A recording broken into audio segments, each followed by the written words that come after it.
Bonjour, ici Bab Sunshine, j'espère que vous vous portez bien. Nouvelle vidéo aujourd'hui pour répondre à un cas qu'a soulevé une abonnée qui est l'albinisme oculaire et la conduite. Alors il faut savoir que quelqu'un qui a un albinisme oculaire avec un certain degré de vision peut ou ne pas conduire en fonction de l'acuité visuelle que la personne a.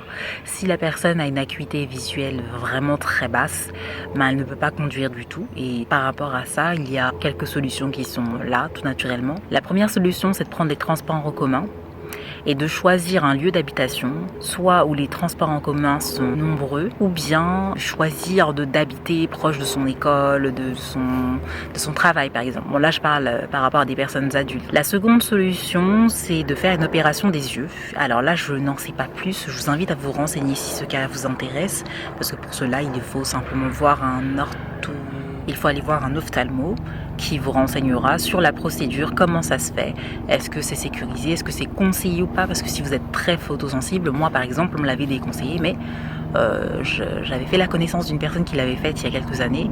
À vous de voir et de vous prendre des renseignements pour savoir si c'est juste pour vous ou pas. Troisième solution, si vous avez un peu de moyens, c'est de prendre un chauffeur, tout simplement, pour vous permettre justement de vous déplacer en toute tranquillité, soit de votre domicile jusqu'à votre emploi, soit pendant vos déplacements, vos loisirs, le soir si vous rentrez tard.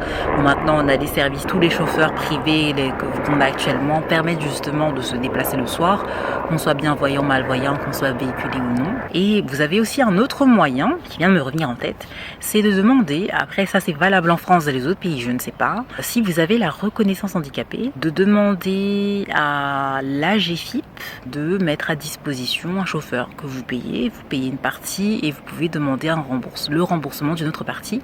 Ça, vous pouvez vous renseigner auprès de votre employeur. Ce que je dis là, c'est valable en France, dans les autres pays, je ne sais pas.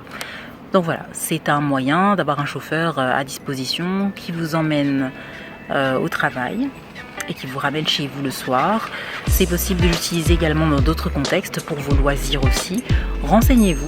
Mais en tout cas, voici les solutions qui s'offrent à vous dans le cas où vous avez une très très basse vision et que vous n'êtes pas en possibilité de conduire. Merci d'avoir suivi cette vidéo, à très bientôt. Au revoir.